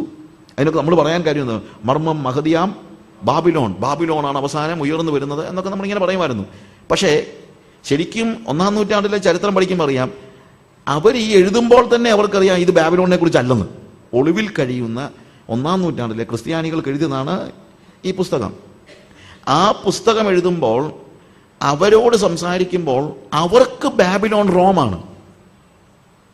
പക്ഷെ റോം എന്ന് എഴുതി കഴിഞ്ഞാൽ ഈ പുസ്തകം കൊണ്ട് പോകുന്നവനെ അവൻ പിടിച്ചകത്തിടും. അതുകൊണ്ട് അവിടെ എഴുതിയിരിക്കുന്ന വാക്ക് തന്നെ മിസ്റ്ററി എന്ന് പറഞ്ഞിട്ടാണ്. മർമ്മം മഹദിയാം ബാബിലോൺ. നിനക്കറിയാമല്ലോ ഇതൊരു മർമ്മമാണ്, ഇത് ബാബിലോൺ അല്ല എന്നാണ്. കാരണം ഈജിപ്തിന് ശേഷം അവരെ ഏറ്റവും കൂടുതൽ ഒപ്രസ് ചെയ്തത് ബാബിലോണാണ്. അതുകൊണ്ട് പിന്നീടുള്ള സകല ഒപ്രസേഴ്സിനെ അവർ വിളിച്ചുകൊണ്ടിരുന്ന പേരാണ് ബാബിലോൺ എന്ന് പറയുന്നത്. അന്റിയോക്കസ് എപ്പിഫാനസ് ഇസ്രായേൽ മക്കളെ പീഡിപ്പിച്ച 2nd century BC സിറിയയെ അവർ വിളിച്ചുകൊണ്ടിരുന്നത് ബാബിലോൺ എന്നാണ്. അതിനെക്കുറിച്ചൊക്കെ തെളിവുകളുണ്ട്. അതുകൊണ്ടാണ് ഞാൻ പറഞ്ഞത്, അങ്ങനെയുള്ള ചില വാക്കുകൾ നമ്മൾ പഴയ കാലത്തെ ചരിത്രവുമായി ബന്ധപ്പെടുത്തി നോക്കുമ്പോൾ അവരുടെ ചിന്താഗതികളുമായിട്ട് ബന്ധപ്പെടുത്തി പഠിക്കുമ്പോഴാണ് അതിൻ്റെ അർത്ഥം നമുക്ക് കുറച്ചുകൂടെ കൃത്യമായി ഗ്രഹിക്കാൻ പറ്റുന്നത്. പിന്നെ ഞാൻ മറ്റൊരു കാര്യം പറയാം, അങ്ങനെ ഏതെങ്കിലും കാര്യം മനസ്സിലാക്കുന്നില്ലെങ്കിൽ അത് മനസ്സിലാക്കിയിട്ടേ നിങ്ങൾ സ്വർഗത്തിൽ പോകുന്നൊന്നും ചിന്തിക്കൊന്നും വേണ്ട. മനസ്സിലാക്കാൻ പറ്റാത്തതൊക്കെ അങ്ങ് വിട്ട് കളഞ്ഞു. അതൊന്നും നിങ്ങളുടെ നിത്യരക്ഷയോ കർത്താവിൻ്റെ ദൈവത്വത്തെ ഒന്നും ബാധിക്കുന്ന കാര്യങ്ങളൊന്നുമില്ല. അങ്ങനെയൊക്കെയുള്ള കാര്യങ്ങളൊക്കെ കർത്താവ് നല്ല കൃത്യമായിട്ട് വളരെ സിമ്പിളായിട്ട് നമുക്ക് പറഞ്ഞു തന്നിട്ടുണ്ട്. പലപ്പോഴും നമ്മുടെ ഒരു കാര്യമുണ്ട്, നമുക്ക് ദൈവം വെളിപ്പെടുത്തി തന്ന കാര്യങ്ങളെക്കുറിച്ചല്ല നമ്മുടെ ചിന്ത, ദൈവം വെളിപ്പെടുത്തി തരാത്ത കാര്യങ്ങളെക്കുറിച്ചാണ് നമ്മുടെ ഉറക്കം മുഴുവൻ പോകുന്നത്. അപ്പോൾ ഞാൻ പറയുന്നത് നിങ്ങൾക്ക് ദൈവം വെളിപ്പെടുത്തി തന്ന കാര്യം നിങ്ങളൊന്ന് അനുസരിക്കാദ്യം, പിന്നെ ആട്ട് ബാക്കിയുള്ള കാര്യം. ചില ആളുകൾ പ്രാർത്ഥിക്കുന്നത് കർത്താവേ മറഞ്ഞിരിക്കുന്ന പാപങ്ങളെ പോക്കി എന്നെ ശുദ്ധീകരിക്കണമേ. ഞാൻ പറയുന്നത് തെളിഞ്ഞിരിക്കുന്നത് ആദ്യം ഒന്ന് കള എന്ന് പറഞ്ഞതുപോലെയാണ്. എന്തോരും വഴക്കുണ്ടാക്കുന്ന ആളുകൾ, ഇതിൻ്റെയൊക്കെ പേരിലല്ലേ ഈ മുഴുവൻ വിഘടനവും മറ്റുള്ള കാര്യങ്ങളും. നമുക്കറിയാൻ വയ്യാത്ത എത്രയോ കാര്യങ്ങളുണ്ട്. പലരും പല രീതിയിലാണ് കാര്യങ്ങളെ മനസ്സിലാക്കുന്നത്. അങ്ങനെ മനസ്സിലാക്കിയോട്ടെ, അതൊന്നും ദൈവത്തെയോ നമ്മളെയോ നിത്യതയോ ഒന്നും ബാധിക്കുന്ന കാര്യമല്ല. ഇപ്പം സഭ മഹോപതത്തിലൂടെ കടന്നു പോകുമോ ഇല്ലയോ എനിക്കറിയത്തില്ല. കുറച്ച് പേര് പറയുന്നു കടന്നു പോകുമെന്ന്, കുറച്ച് പേര് പറയുന്നു കടന്നു പോകത്തില്ലെന്ന്. എനിക്കൊരു കാര്യം പറയാം, കർത്താവിൻ്റെ വരവ് അടുത്തിരിക്കുകയാണ്. അവൻ വരും, അവൻ വന്നാൽ ഞാൻ എടുക്കപ്പെടും. ഇന്നിപ്പം വന്നാൽ ഞാൻ ഇന്ന് എടുക്കപ്പെടും. ഇല്ല ഞാനിപ്പം വരത്തില്ല കർത്താവ്, മഹോപത്തിലും കൂടെ കഴിഞ്ഞിട്ടേ വരത്തുള്ളൂ എന്ന് പറയാനൊന്നും എന്നെ കൊണ്ട് പറ്റത്തില്ല. ഇത് ഞാൻ തമാശയായിട്ട് പറഞ്ഞെങ്കിലും നിങ്ങൾ മനസ്സിലാക്കണം, ഇങ്ങനെയുള്ള കാര്യങ്ങൾക്ക് വേണ്ടി വഴക്കുണ്ടാക്കുന്നതിന് പകരം നിങ്ങൾക്ക് വെളിപ്പെട്ട് കിട്ടിയ സത്യങ്ങൾ നിങ്ങളൊന്ന് അനുസരിച്ച് ജീവിക്കുക. നിങ്ങളുടെ ജീവിതത്തിനൊരു രൂപാന്തരം ഉണ്ടാകട്ടെ. കർത്താവിൻ്റെ സ്വഭാവത്തോട് അനുരൂപരാകേണ്ടതിന് വേണ്ടിയാണ് കർത്താവ് നമ്മളെ വിളിച്ചിരിക്കുന്നത്. അതുകൊണ്ട് ഇപ്പം ബെർഷെബ എന്ന് പറയുമ്പോഴത്തേക്ക്, ഇൻഫാക്ട് ഷെബ എന്ന് പറഞ്ഞു കഴിഞ്ഞാൽ 7 എന്നുള്ള ഒരർത്ഥമാണ്, ഒരു കാർഡിനൽ നമ്പറാണ്. അത് പൂർണ്ണതയുടെ അടയാളമായിട്ടാണ് പലപ്പോഴും ഉപയോഗിച്ചിരിക്കുന്നത്. ഈവൻ 666 നമ്മളുള്ള കമ്പ്യൂട്ടർ മുഴുവൻ തപ്പി നടക്കുകയാണ് എന്താണ് 666 എന്ന് പറഞ്ഞാൽ അറിയാനായിട്ട്. ശരിക്കും 666 എന്ന് പറയുന്നത് ഒരു സ്പെസിഫിക് ആയിട്ടുള്ള ഒരു അർത്ഥം അതിനകത്തുണ്ട്. അത് മറ്റൊന്നുമല്ല, ദൈവം മനുഷ്യനെ സൃഷ്ടിച്ചത് 6ാമത്തെ ദിവസമാണ്. 7ാമത്തെ ദിവസമാണ് ദൈവം സ്വസ്ഥനായിരുന്നത്. He was celebrating, he was even not taking rest എന്ന് ഞാൻ വിശ്വസിക്കുന്നില്ല. കർത്താവ് ഒരിക്കലും മിഖായേലിനെയും ഗബ്രിയലിനെയും ഒക്കെ വിളിച്ചിട്ട്, Michael, Gabriel, for the last 6 days I was working very hard, I'm so tired, I'm going to sleep എന്ന് പറഞ്ഞിട്ട് പോയി കിടന്ന് ഉറങ്ങിയതൊന്നുമാണ് നല്ല അതിൻ്റെ അർത്ഥം. കർത്താവ് 7th ഡേയിൽ ഹി വാസ് സെലിബ്രേറ്റിംഗ്. അവൻ 6 ദിവസം ഉണ്ടാക്കിയ സൃഷ്ടിയെ ഒക്കെ ഇവൻ കണ്ട് ആസ്വദിക്കുകയും 6ാമത്തെ ദിവസമാണ് മനുഷ്യനെ ഉണ്ടാക്കിയത്. ആ മനുഷ്യനെ ഉണ്ടാക്കിയത് ഒരു പരിധിവരെ 6ാം ദിവസം ഉച്ച കഴിഞ്ഞായിരിക്കണം, കാര്യം അന്ന് തന്നെയാണ് മൃഗങ്ങളെയും ഉണ്ടാക്കിയത്. അപ്പോൾ 7ാമത്തെ ദിവസം, ദൈവത്തിൻ്റെ 7ാമത്തെ ദിവസം എന്ന് പറയുന്നത് മനുഷ്യൻ്റെ 1ാമത്തെ ദിവസമാണ്. അന്ന് ദൈവം ഈ ആദാമിനെയും പിടിച്ച് കയ്യെ പിടിച്ചുകൊണ്ട് താൻ ഉണ്ടാക്കിയ എല്ലാ കാര്യങ്ങളെയും കൊണ്ട നടത്തി കാണിച്ചെന്നേ ഉള്ളൂ ഇതിനകത്ത് അർത്ഥം. അതായത് റെസ്റ്റ് എന്ന് പറയുന്നത് തന്നെ, ആ സ്വസ്ഥത എന്ന് പറയുന്നത് തന്നെ ദൈവ സാന്നിധ്യത്തിൽ ദൈവത്തോട് കൂടെ സമയം സ്പെൻഡ് ചെയ്യുന്നതിനെയാണ് സാബത്ത് എന്ന് പറയുന്നത്. അല്ലാതെ ഒരു പണിയും ചെയ്യാതിരിക്കുന്നതിനെ അല്ല നമ്മൾ ശബത്ത് എന്ന് വിളിക്കേണ്ടത്. ശബത്ത് എന്ന് പറഞ്ഞു കഴിഞ്ഞാൽ, ശബത്ത് നല്ല ശുദ്ധീകരിപ്പാൻ ഓർക്കുക എന്ന് പറയുന്നത് എന്താ, ശനിയാഴ്ച ദിവസം വേണം, ഞായറാഴ്ച ദിവസം വേണം എന്നുള്ളതൊന്നും അല്ല അവിടുത്തെ വിഷയം. നിങ്ങളുടെ ജീവിതത്തിലെ ഒരു ദിവസം എന്ത് വേണം? ദൈവത്തിൻ്റെ കയ്യും പിടിച്ചുകൊണ്ട് നടക്കണം, സ്വസ്ഥത അനുഭവിക്കണം, അവൻ്റെ സാന്നിധ്യത്തിൽ, എപ്പോഴും അവൻ്റെ സാന്നിധ്യത്തിലാണ്. പക്ഷേ സ്പെസിഫിക് ആയിട്ട് സെപ്പറേറ്റ് ചെയ്യണം. എന്തിനു വേണ്ടി? ദൈവവുമായിട്ട് സമയം സ്പെൻഡ് ചെയ്യാനായിട്ട് നിങ്ങളൊരു ദിവസം സെപ്പറേറ്റ് ചെയ്യണം. അതാണ് ശബത്ത് എന്ന് പറയുന്നത്. ഇതുപോലുള്ള ചില കാര്യങ്ങളുടെ സ്പിരിറ്റ് നഷ്ടപ്പെടുന്ന രീതിയിൽ നമ്മൾ എന്താണ്, അക്ഷരത്തെ കയറി പിടിക്കുന്ന ഒരു വലിയ ഒരു അവസ്ഥ നമുക്ക് പലപ്പോഴും ഉണ്ടാകുന്നുണ്ട്. അതുകൊണ്ടെന്താണ്, നമ്മുടെ ആത്മീയം നഷ്ടപ്പെടുന്നതല്ലാതെ വേറെ ഗുണമൊന്നും ഉണ്ടാകുന്നില്ല. ഇവിടെ ബേർഷിബ എന്ന് പറയുമ്പോൾ, ബേർഷിബ എന്ന് പറയുമ്പോഴത്തേക്ക് ആദ്യം വെൽ ഓഫ് 7 എന്നുള്ളൊരു കംപ്ലീറ്റ് അല്ലെങ്കിൽ കാർഡിനൽ നമ്പറാണ്, അനുഗ്രഹത്തിന്റെ പൂർണ്ണതയാണ്. Day 7 is the day of God. അപ്പൊ ദൈവാനുഗ്രഹത്തിന്റെ പൂർണ്ണത എന്ന അർത്ഥത്തിലാണ് ബേർഷിബ എന്ന് അവിടെ പറയുന്നത്. അതിന്റെ കിണർ, ദൈവാനുഗ്രഹത്തിന്റെ ഉറവ നമുക്ക് വേണ്ടി ദൈവം തുറന്നു തന്നിരിക്കുന്നു എന്നുള്ള അർത്ഥത്തിലാണ് അവിടെ ബേർഷിബ എന്ന അതിനെ നാമകരണം ചെയ്തിരിക്കുന്നത്. 666 എന്ന് പറയാൻ കാര്യം എന്ന് വെച്ച് കഴിഞ്ഞാൽ, 6 എന്ന് പറയുന്നത് മനുഷ്യന്റെ നമ്പറായിട്ടാണ് പഴയ പുതിയ നിയമങ്ങളിൽ ശരിക്കും പറയുന്നത്. 6 ഈസ് ദ നമ്പർ ഓഫ് മാൻ. അവിടെ തന്നെ പറയുന്നുണ്ടെന്നാണ്, അത് മനുഷ്യന്റെ സംഖ്യ അത്രേ 6. 666 പറയാനുള്ള കാരണം, 777 എന്ന് പറയുന്നത് ദൈവിക തൃത്വത്തെ കാണിക്കുന്നതാണെങ്കിൽ 666 എന്ന് പറയുന്നത് മനുഷ്യന്റെ തൃത്വത്തെ കാണിക്കുന്നതാണ്. അന്ത്യകാലയളവിൽ മാനുഷികത, ഹ്യൂമനിസമാണ് വളർന്നു വരുന്നതെന്നാണ് അവിടെ പറയുന്നത്. അതൊന്ന് ശരിക്കും സംഭവിച്ചുകൊണ്ടിരിക്കുകയാണ്. ഇപ്പം ഗോഡ് പാർട്ടിക്കിൾ വരെ കണ്ടുപിടിച്ചെന്ന് പറഞ്ഞ് മനുഷ്യൻ കിടന്നങ്ങ് ചാടാൻ തുടങ്ങുകയാണ്. മനുഷ്യൻ ദൈവത്തെ റീപ്ലേസ് ചെയ്യാൻ പരിശ്രമിക്കുക. അതാണ് അന്തിക്രിസ്തുവിന്റെ പ്രത്യേകത. അന്തിക്രിസ്തു എന്താണ്? മശിഹൈക ഭരണത്തെ റീപ്ലേസ് ചെയ്യാൻ മനുഷ്യന്റെ പരിശ്രമമാണ് ആന്റിക്രൈസ്റ്റിന്റെ ഭരണം എന്ന് പറയുന്നത്. You understand what I say? ഇതിനേക്കാൾ ഡീറ്റെയിൽസ് ഒക്കെ നിങ്ങൾ അറിയണമെങ്കിൽ നിങ്ങൾ ആരുടെങ്കിലും അടുത്ത് പോകും. എൻ്റെ അടുത്ത് പറയുന്നത് എനിക്ക് ഇതിൽ കൂടുതലൊന്നും അത്രയും അറിയത്തില്ല. അർമഗദോൻ യുദ്ധത്തിൽ കുതിരപ്പട്ടാളം വരുന്നത് മോസ്കോയിൽ നിന്നാണോ അതോ ബീജിങ്ങിൽ നിന്നാണോ എന്നൊന്നും എനിക്കറിയത്തില്ല. ഞാൻ 80s ആദ്യം ഏർലി 80s ഇതിൻ്റെ പുറകെ കുറേ നടന്നതാണ്. അതുകൊണ്ടാണ് ജോൺ ഓഫ് വാൽവുഡിൻ്റെയും ജെറി ഫോൾസിൻ്റെയും ക്ലാരൻസ് ആർക്കിൻ്റെയും പുസ്തകങ്ങളെല്ലാം കാണാപ്പാടം പഠിച്ച് നടന്നതാണ് ഞാൻ ഇതൊക്കെ കണ്ടുപിടിക്കാൻ. മിഡിൽ ഈസ്റ്റിലെ ഓയിൽ ക്രൈസിസ് എങ്ങനെയാണ്, പവർ കോൺസെൻട്രേഷൻ അല്ലെങ്കിൽ മണി കോൺസെൻട്രേറ്റ് ചെയ്യുന്നത് എങ്ങനെയാണ്, 2025 അലാസ്കയിൽ എത്ര ഗാലൻ ഓയിൽ സ്റ്റോക്ക് ഉണ്ട്, ഇതൊക്കെ ഞാൻ കാണാൻ പഠിച്ചിട്ടുണ്ട് പണ്ട്. ഈ കാര്യങ്ങളെല്ലാം പഠിച്ചു വന്നു കഴിഞ്ഞ സമയത്ത് കർത്താവിനോട്, നീ എന്ത് കിടന്ന് ചാകാൻ തുടങ്ങുന്നേ, നിന്റെ കയ്യിലുള്ള കാര്യങ്ങളല്ല ഇതൊന്നും. ആ സമയത്ത് ദൈവമക്കളെ കർത്താവിനോട് അനുരൂപരാകേണ്ടതിന് പഠിപ്പിക്കുക. അതാണ് കർത്താവ് എനിക്ക് തന്ന സന്ദേശം എന്ന് പറയുന്നത്. കാര്യം ക്രിസ്തുവിൽ തികഞ്ഞവരാക്കാൻ വേണ്ടിയാണ് കർത്താവ് ഒരു ടീച്ചറെ ആക്കിയിരിക്കുന്നത്, അല്ലാതെ വേറെ കാര്യത്തിന് വേണ്ടിയൊന്നുമല്ല. അതുകൊണ്ട് തന്നെ ഞാൻ പറഞ്ഞത്, അങ്ങനെയുള്ള കാര്യങ്ങൾ ഞാൻ തലേന്ന് വിട്ടു. എനിക്കറിയാവുന്ന ചില കാര്യങ്ങൾ, ജനറലായിട്ടുള്ള കാര്യങ്ങളുണ്ട്. ഇനി ഇതല്ല വേറെ ഒന്നാണെന്ന് നിങ്ങൾ പറഞ്ഞാൽ എനിക്ക് അത്ര വിരോധമൊന്നുമില്ല. കാര്യം ഒരു കാര്യത്തിൽ മാത്രമേ തൊട്ട് കളിക്കരുത്, കർത്താവ് വരത്തില്ലെന്നൊന്നും പറഞ്ഞേക്കരുത്. കർത്താവ് വരും, അവൻ കാത്തിരിക്കുന്ന തൻ്റെ കാന്തയെ ചേർക്കുവാനായിട്ട് കർത്താവ് വരും. അവൻ വരുമ്പോൾ പോകാൻ ഒരുങ്ങിയിരിക്കുക. അത്രയും കാര്യത്തിൽ കോംപ്രമൈസ് ഒന്നുമില്ല. പഠിക്കുന്നവർ പഠിച്ചു, പക്ഷേ പഠിക്കുന്നത് നമ്മുടെ ജീവിതത്തിൻ്റെ രൂപാന്തരത്തിന് വേണ്ടി ആയിരിക്കണം. പഠിപ്പിക്കുന്നവർ പഠിപ്പിച്ചോ, പക്ഷേ ജീവിതത്തിൻ്റെ രൂപാന്തരത്തിന് വേണ്ടി, അവരെ ക്രിസ്തുവിൽ തികഞ്ഞവരാക്കുന്നതിന് വേണ്ടി ആയിരിക്കണം. അല്ലാതെ ഞാനൊരു ജ്ഞാനിയാണ് എന്നൊന്നും കാണിക്കാൻ ആരും ഇതൊന്നും പ്രസംഗിച്ചങ്ങ് വലിയ ആളാകാനൊന്നും നോക്കണ്ട. അങ്ങനെയുള്ള കാര്യങ്ങളിലല്ല ദൈവം ഉദ്ദേശിക്കുന്നത്. ദൈവം നമ്മുടെ ജീവിതത്തെ രൂപാന്തരപ്പെടുത്തുന്ന വചനം പഠിക്കാനായിട്ട് ഉദ്ദേശിക്കുന്നു എന്നുള്ളത് നിങ്ങൾ മറന്നു പോകരുത്. ബർശിബ എന്ന് പറയുന്നത് അനുഗ്രഹത്തിൻ്റെ പൂർണ്ണത. അവിടെ തൊട്ടാണ് പിന്നീടുള്ള അവൻ്റെ ലൈഫിൻ്റെ അല്ലെങ്കിൽ കാലഘട്ടം അവർ ജീവിക്കുന്നത്. ഈവൻ ഇസഹാക്കും അവിടെയാണ് താമസിക്കുന്നതായിട്ട് നമ്മൾ കാണുന്നത്. എന്നാൽ അനുഗ്രഹത്തിൻ്റെ പൂർണ്ണതയുടെ പുറകെ തന്നെ വരുന്നുണ്ട് ഒരു ടെസ്റ്റ് എന്നുള്ളത് നിങ്ങൾ മറന്നു പോകരുത്. 22-ാം അധ്യായത്തിലേക്ക് നമ്മൾ കയറുമ്പോൾ അബ്രഹാമിന് ദൈവം നൽകുന്ന ടെസ്റ്റാണ്. ഞാൻ അതിനെ വിളിക്കുന്ന ഒരു ലവ് ടെസ്റ്റ് എന്നാണ്, സ്നേഹത്തിൻ്റെ ഒരു ടെസ്റ്റ്. ഒരു കാര്യം നമ്മൾ മനസ്സിലാക്കണം, test is coming from God and temptations are coming from the devil. പരിശോധന എന്ന് പറയുന്നത് എപ്പോഴും എവിടെ നിന്നാണ് വരുന്നത്? ദൈവത്തിൽ നിന്നാണ്. പക്ഷെ പ്രലോഭനങ്ങൾ എന്ന് പറയുന്നത് ഒരിക്കലും ദൈവത്തിൽ നിന്ന് അല്ല വരുന്നത്. പ്രലോഭനങ്ങളിൽ പിശാച് നമ്മളെ തെറ്റ് ചെയ്യാൻ പ്രേരിപ്പിക്കുകയാണ്. ഇവിടെ അങ്ങനല്ല. ഇത് നമുക്ക് ദൈവത്തോടുള്ള സ്നേഹത്തിൻ്റെ ഒരു ടെസ്റ്റാണ്. ദൈവം അബ്രഹാമിനെ വിളിക്കുന്ന കാര്യം നമ്മൾ കാണുന്നു. അതിൻ്റെ ശേഷം ദൈവം അബ്രഹാമിനെ പരീക്ഷിച്ചത് എങ്ങനെയെന്നാൽ, അബ്രഹാമെ എന്ന് വിളിച്ചതിന് ഞാൻ ഇതാ എന്ന് അവൻ പറഞ്ഞു. അപ്പോൾ അവൻ, നിന്റെ മകനെ, നീ സ്നേഹിക്കുന്നതിൻ്റെ ഏകജാതനെ ഇസഹാക്കിനെ തന്നെ കൂട്ടിക്കൊണ്ട് മോറിയ ദേശത്ത് എന്ന് അവിടെ ഞാൻ നിന്നോട് കൽപ്പിക്കുന്ന ഒരു മലയിൽ അവനെ ഹോമയാഗം കഴിക്കുക എന്ന് അരുളി ചെയ്തു.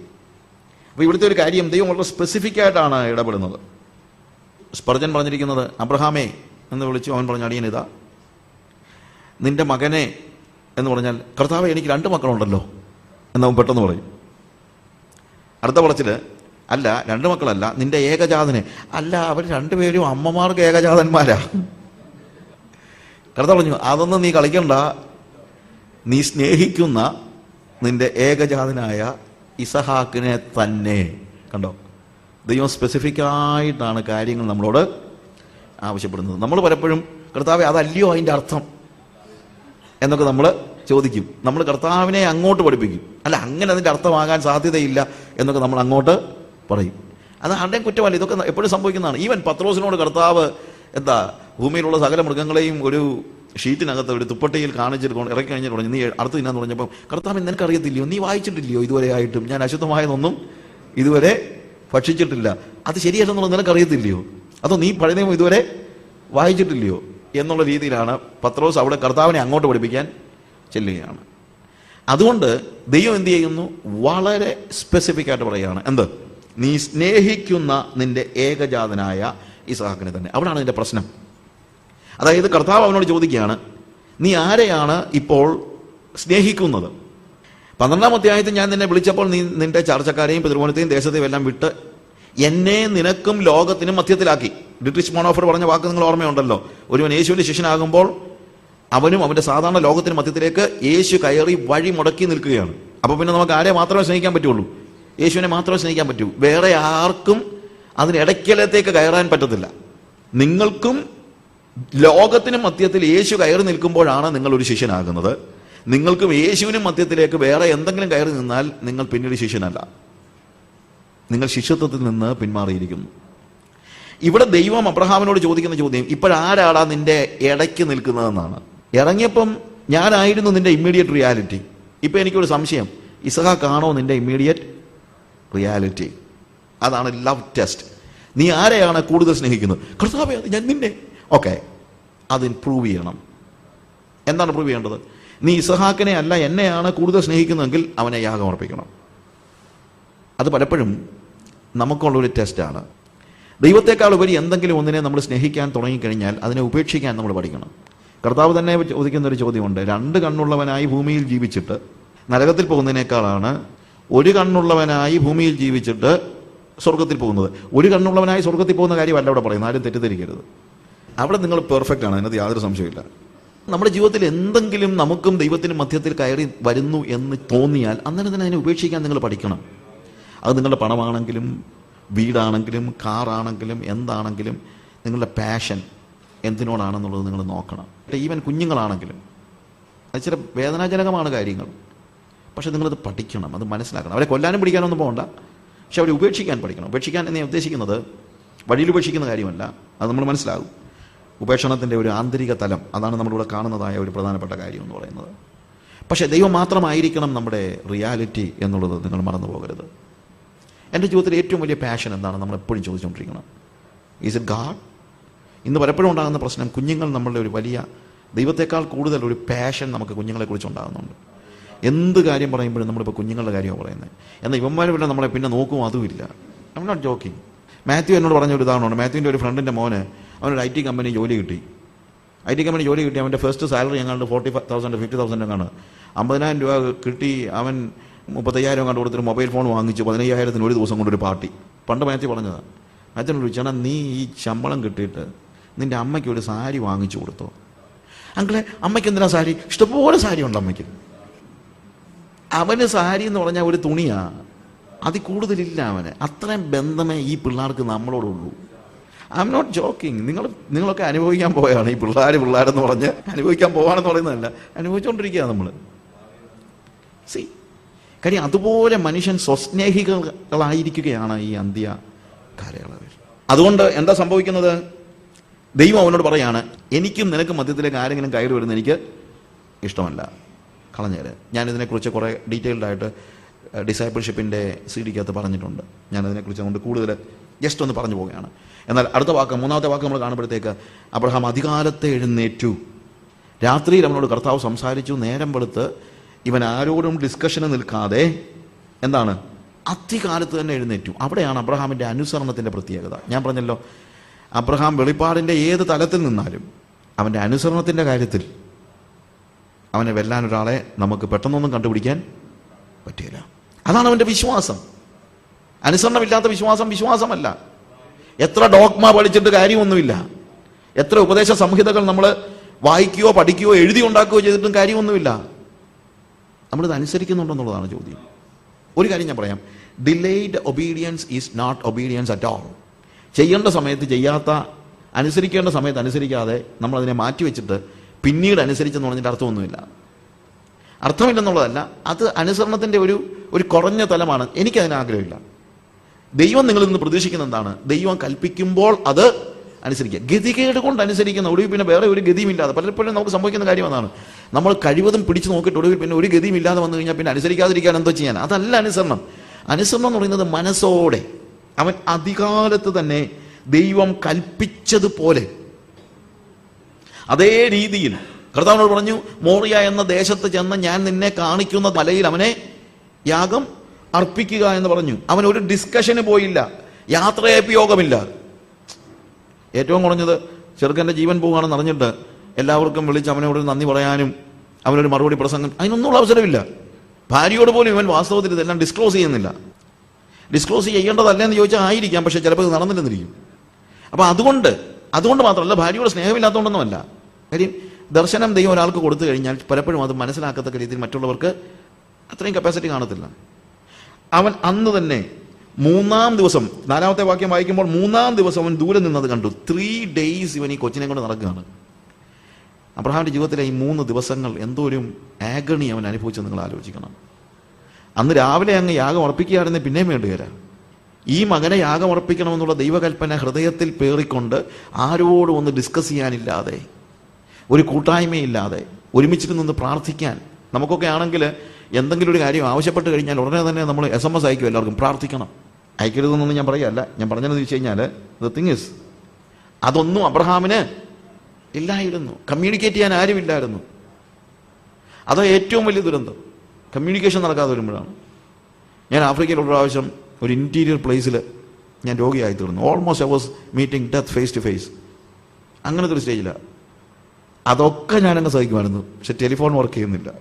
എൻ്റെ കൂടെ ഉള്ളതെല്ലാം പോർച്ചുഗീസ് മാത്രം സംസാരിക്കുന്ന ആളുകളാണ്. എനിക്ക് ഇവരോടൊന്നും എനിക്ക് വേണ്ടി ഒന്ന് പ്രാർത്ഥിക്കണമെന്ന് പറയണമെന്നുണ്ട്. പക്ഷെ പറഞ്ഞവന്മാർ പോർച്ചുഗീസിലേ പ്രാർത്ഥിക്കത്തുള്ളൂ. ആരെങ്കിലും ഒന്ന് മലയാളം പറയുന്നത് കേൾക്കാൻ എന്തോ ഒരു കൊതിയായിരുന്നെന്ന്. എൻ്റെ ദൈവമേ, ഈ ഫോണിൽ കൂടെ ആണെങ്കിലും ഒരാൾ ഒന്ന് മലയാളം പറയുന്നത് എനിക്കൊന്നും ഷെയർ ചെയ്യാൻ എന്തോ ഒരു വലിയ ഏകാന്തത എനിക്ക് അവിടെ അനുഭവിക്കേണ്ടി വന്നു. ഒന്ന് ആലോചിച്ച് നോക്കിയാൽ, അബ്രഹാമിൻ്റെ കൂടെ ബാല്യക്കാരുണ്ട്. പക്ഷേ ആ ബാല്യക്കാരോട് ഇതുവെല്ലാം പറയാൻ പറ്റുമോ? ഇല്ല. ഷെയർ ചെയ്യാൻ പറ്റുമോ? ഇല്ല. He was alone. മകനെ യാഗമാക്കുവാനുള്ള ദൈവത്തിൻ്റെ കൽപ്പന ഹൃദയത്തിൽ പേറിക്കൊണ്ട് വേദനയോടെ 3 ദിവസം അവൻ നടന്നു. 3-ാമത്തെ ദിവസം ദൂരത്ത് നിന്ന് അത് കണ്ടപ്പോൾ അവൻ ബാല്യക്കാരോട് പറഞ്ഞു, സെർവൻസിനോട് പറഞ്ഞു, നിങ്ങൾ ഇവിടെ താമസിക്കും, ഞാനും ബാലനും പോയി ആരാധന കഴിച്ച് മടങ്ങി വരാം. യുവന്മാരെ കൂടെ കൊണ്ടുപോയില്ല. യുവന്മാരെ കൂടെ കൊണ്ടുപോയാൽ തീർച്ചയായിട്ടും യാഗം നടക്കത്തില്ല. അതിൻ്റെ കാര്യം എന്നറിയാമോ? അവർ പറയും, എടാ നമ്മുടെ യജമാനനെ വട്ട് പിടിച്ച് കണ്ടില്ലയോ ചെറുക്കനെ പിടിച്ച് കൊല്ലാൻ നോക്കുന്നത്. കാര്യം ദർശനമില്ലാത്തതിന് ഇതെല്ലാം വട്ടാ. അവർ പറയും, നമുക്ക് യജമാനന്റെ മേൽ സ്പർശിക്കാൻ പോലുള്ള അവകാശമില്ല, പക്ഷേ ഭ്രാന്ത് പിടിച്ചാൽ എന്തോ ചെയ്യാൻ പറ്റും? പിടിച്ചു കെട്ടാതിരിക്കാൻ പറ്റുമോ? അവർ പിടിച്ചു കെട്ടിക്കൊണ്ട് തിരിച്ചു പോകുന്നതിന്. ഇസ്ഹാക്കിൻ്റെ യാഗം നടക്കത്തില്ലായിരുന്നു. ദർശനമില്ലാത്തവനെ കൂടെ കൊണ്ടു നടന്നുള്ള പ്രശ്നം അതാ. ഇവൻ ഒരു കാര്യം സമ്മതിക്കത്തില്ല. കർത്താവ് പറയുന്ന അനുസരിച്ച് നമുക്ക് പോകാൻ കഴിയത്തില്ല. അതുകൊണ്ട് പറഞ്ഞു, നിങ്ങൾ ഇവിടെ നിന്നില്ലേ? എന്നിട്ട് പറയാണ്, ഞാനും മകനും കൂടെ പോയി ആരാധന കഴിച്ചിട്ട് മടങ്ങി വരാം. ആരാധന എന്ന് പറയുന്ന യാഗമാണ്. Worship is sacrifice. സാക്രിഫൈസ് ഇല്ലാതെ വർഷിപ്പില്ല. ഈ കാലയളവിലെ ഏറ്റവും വലിയ പ്രശ്നം വർഷിപ്പ് വിതൗട്ട് സാക്രിഫൈസ്. യാഗമില്ലാത്ത ആരാധനയാണ് ഈ തലമുറയിലെ വലിയ പ്രോബ്ലം എന്ന് പറയുന്നത്. ഒരു കോസ്റ്റും ഇല്ലാതെ ഞായറാഴ്ച വന്നിട്ട് എയർ കണ്ടീഷൻ്റെ ഹോളിലിരുന്ന് 2 പാട്ടും പാടി, I love you Lord, we worship you Lord എന്നൊക്കെ പറഞ്ഞു കഴിഞ്ഞാൽ വളരെ സുഖം. അത് കഴിഞ്ഞിട്ട് 2.5 മണിക്കൂർ കഴിഞ്ഞാൽ പിന്നെ അവൻ്റെ പണിക്ക് പോകാം. ആരാധന ഉണ്ട്, പക്ഷെ എന്തില്ല? യാഗം ഇല്ല. വർഷിപ്പ് എന്ന് പറയുന്നത് കോസ്റ്റ്ലിയാണ്. അത് വില കൊടുക്കേണ്ടതാണ്, അത് വേദന ഉണ്ടാക്കുന്നതാണ്. 6-ാമത്തെ വാക്യം വായിക്കുമ്പോൾ, സ്വന്തം യാഗത്തിനുള്ള വിറക് തലയിൽ ചുമലിൽ ചുമ്മിക്കൊണ്ട് ഇസ്ഹാക്ക് പോവുകയാണ്. അവന് തന്നെ അറിയത്തില്ല. യേശു കർത്താവ് സ്വന്തം ക്രൂശ് എടുത്തുകൊണ്ടാണ് യാത്ര ചെയ്തത്. പക്ഷേ യേശുവിന് അറിയാമായിരുന്നു അവൻ എങ്ങോട്ടാണ് പോകുന്നത്, എന്താണ് സംഭവിക്കുന്നത്. പക്ഷേ ഇസ്ഹാക്കിന് അതുപോലും അറിയത്തില്ല. അവൻ അനുസരണം കാണിക്കുകയാണ്. അവൻ ചോദിക്കുന്നുണ്ട്, യാഗപീഠത്തിനുള്ള വിറകുണ്ട്, തീയുണ്ട്, കത്തിയുണ്ട്, എല്ലാം ഉണ്ട്, എവിടെയാണ് ആട്ടിൻകുട്ടി? യഹോവ ജായിറ, യഹോവ കരുതിക്കൊള്ളും. അവനത് വിശ്വസിച്ചു. അവൻ തിരിച്ച് ചോദിച്ചില്ല. എന്നാൽ അവിടെ ആരാ തരാനിരിക്കുന്നതെന്നൊന്നും ചോദിച്ചില്ല. നമുക്ക് പലപ്പോഴും ഉള്ള പ്രശ്നം, കർത്താവെ നീ ഇന്നാളോട് സംസാരിക്കണമേ, എന്നെ സഹായിക്കാനെന്നോടാണ് നമ്മുടെ പ്രാർത്ഥന. അതിൻ്റെ ഒന്നും ആവശ്യമില്ല. നമ്മൾ പോകുന്നത് ഒരു മലയിലേക്കായിരിക്കും, കാട്ടിലേക്കായിരിക്കും, ആരുമില്ലാത്ത സ്ഥലത്തേക്കായിരിക്കും, അനിശ്ചിതത്വത്തിലേക്കായിരിക്കും. എൻ്റെ ജീവിതത്തിൽ പല സന്ദർഭങ്ങളിൽ എവിടെയാണ് എന്താണെന്നൊന്നും അറിയാൻ വയ്യാതെ ഞാൻ പോയിട്ടുണ്ട്. ആര് സഹായിക്കുമെന്നൊന്നും അറിയാൻ വയ്യാതൊക്കെ പോയിട്ടുണ്ട്. എനിക്ക് സഹായം ആവശ്യമുണ്ടെങ്കിൽ അത് ദൈവമാണ് തരുന്നത്, അല്ലാതെ ആരിൽ നിന്ന് സഹായം വരുമെന്ന് ആലോചിച്ചിരിക്കുന്നത് ഒരു വിശ്വാസമൊന്നുമല്ല. അപ്പോൾ നമ്മൾ നോക്കുന്നത് കർത്താവിൻ്റെ മുഖത്തേക്ക് മാത്രമല്ല, കർത്താവിൻ്റെ മുഖത്തേക്ക് മാത്രം നോക്കി ജീവിക്കാൻ പഠിക്കണം. അതാണ് ശരിക്കും ഫെയ്ത്ത് എന്ന് പറയുന്നത്. എന്നിട്ട് യാഗപീഠത്തിന്മേൽ ഇവൻ എന്ത് ചെയ്തു? ഈ വിറകടുക്കിയിട്ട് നമ്മൾ വേഴ്സ് 9 വായിക്കുമ്പോഴത്തേക്ക് അവിടെ യാഗപീഠത്തിന്മേൽ ഇസ്ഹാക്കിനെ കിടത്തിയെന്ന് പറഞ്ഞാൽ അവൻ കിടന്നെന്ന് പറയുന്നത് ശരി. കാര്യം അബ്രഹാമിന് ഏറ്റവും കുറഞ്ഞ ഒരു 125 വയസ്സുണ്ട്. ഇപ്പം ഇസ്ഹാക്കിന് ഒരു 25 വയസ്സ്. 125 വയസ്സുള്ള വല്യപ്പനെ കയറി കിടക്കടാ മോനെ, നിന്നെയാണ് ഞാൻ കൊല്ലാൻ പോകുന്നതെന്ന് പറഞ്ഞപ്പോൾ ഇസ്ഹാക്ക് കയറി കിടന്നു. കത്തി, നമ്മൾ ആലോചിക്കണം, അത്രയ്ക്കും അനുസരണമുള്ള ഒരു മകൻ. അതുകൊണ്ടാണ് ഞാൻ പറഞ്ഞത്, ഈ മകനെ ഈ രീതിയിൽ വളർത്താനുള്ള മെച്യൂരിറ്റി ആകുന്നത് വരെ ദൈവം ഇസ്ഹാക്കിനെ അബ്രഹാമിന് കൊടുത്തില്ല. എന്തോ ഒരു അനുസരണയോടുകൂടി അവൻ കയറി കിടക്കുകയാണ്. കത്തി എടുത്തു. അവിടെ ചെന്നിട്ട്, നമുക്ക് കർത്താവ് ഇങ്ങനെ പറഞ്ഞിട്ടുണ്ട് നിന്നെ യാഗം അർപ്പിക്കണമെന്ന്, പക്ഷേ നിനക്കറിയാമല്ലോ നീ എൻ്റെ ഏകജാതനാണ്, അതുകൊണ്ട് നമുക്കിവിടെ മുട്ടുകുത്തി പ്രാർത്ഥിക്കാം, ഒരു 2 ദിവസം നമുക്ക് ഉപവാസം എടുത്ത് പ്രാർത്ഥിക്കാം ഈ കത്തി മാറിപ്പോകാനായിട്ട്. നമ്മുടെ പ്രശ്നം ദൈവഹിതം വെളിപ്പെട്ട് കഴിഞ്ഞാലും സാരമില്ല ബ്രദറെ, കർത്താവ് അങ്ങനെ പറഞ്ഞാലും നമുക്ക് എന്ത് ചെയ്യാം? ഉപവാസം എടുത്ത് പ്രാർത്ഥിക്കാമെന്ന് പറയുന്നത്. അത് അവിശ്വാസം കൊണ്ടാണ് അവിടെ ഉപവാസം എടുക്കുന്നത്, അല്ലാതെ വിശ്വാസം ഒന്നും പറയുന്നത്. കർത്താവ് പറഞ്ഞ കാര്യം നടക്കട്ടെ. കർത്താവ് നമ്മളോടൊരു കാര്യം കൽപ്പിച്ചിട്ട് അത് നടത്താതിരിക്കാൻ പിടിച്ചു വെച്ച് പ്രാർത്ഥിക്കുകയൊന്നും വേണ്ട. അവിടെ അനുസരണമില്ല. കർത്താവ് എന്നോട് കൽപ്പിക്കുന്നത് മകനെ കൊല്ലാനാണെങ്കിലും മകൻ്റെ മരണമാണ് എൻ്റെ മുമ്പിൽ ദൈവം കാണിച്ചു തരുന്നതെങ്കിൽ അതാണ് ദൈവത്തിൻ്റെ ഹിതം എന്ന് എനിക്ക് ദൈവം ബോധ്യപ്പെടുത്തി തന്നാൽ ഞാനതിന് തയ്യാറെടുക്കുകയാണ് ആവശ്യം. അപ്പോഴാണ് അനുഗ്രഹമുണ്ട്. അവൻ കത്തിയെടുത്തു. ദൈവം ആകാശത്ത് നിന്ന് വിളിച്ചു പറഞ്ഞു, എന്ത്? അബ്രഹാമേ, അബ്രഹാമേ എന്ന് അവനെ വിളിച്ചു. ബാലൻ്റെ മേൽ കൈവെക്കരുത്. ഇസ്ഹാക്കിൻ്റെ അനുസരണത്തെക്കുറിച്ച് പറഞ്ഞപ്പോൾ ഞാൻ ചിന്തിച്ചു, ഇക്കാലത്തെങ്ങാനും ഇസ്ഹാക്കിനെ കൊണ്ട് പോവുകയാണെങ്കിൽ അവൻ തിരിച്ച് വിറകുകൊള്ളി എടുത്തോണ്ട് അപ്പനെ തല്ലിയേനെ. പിന്നെ ആകാശത്തുനിന്ന് പറയേണ്ടി വന്നേനെയും, ഇസ്ഹാക്കെ അപ്പൻ്റെ മേൽ കൈവെക്കരുതെന്ന്. ഇന്നിപ്പോൾ ഇസ്ഹാക്കിനോട് മിക്കവാറും അങ്ങനെയൊക്കെ പറയേണ്ടി വരും, അപ്പൻ്റെ മേൽ കൈവെക്കരുതെന്ന്. കാര്യം പിള്ളേർക്ക് അതിനും മടിയില്ല. ഇവിടെ ഒരു കാര്യം, അബ്രഹാമിൻ്റെ അനുസരണത്തിൻ്റെ പൂർണ്ണത മനസ്സിലാക്കുന്നത് എങ്ങനെയാണെന്ന് അറിയാമോ? അവനെ 2 പ്രാവശ്യം വിളിക്കണം. അബ്രഹാമേ, അബ്രഹാമേ. യാഗം കഴിക്കാൻ 1 പ്രാവശ്യമേ വിളിച്ചുള്ളൂ. 22-ാം അധ്യായം 1-ാം വാക്യത്തിൽ അതിനുശേഷം ദൈവം അബ്രഹാമിനെ പരീക്ഷിച്ചത് എങ്ങനെയെന്നാൽ, അബ്രഹാമേ എന്ന് വിളിച്ചതിന് ഞാനിതാ എന്നവൻ പറഞ്ഞു. നിന്റെ മകനെ യാഗം അർപ്പിക്ക എന്ന് പറയാൻ അബ്രഹാമിനെ 1 പ്രാവശ്യമേ വിളിച്ചുള്ളൂ.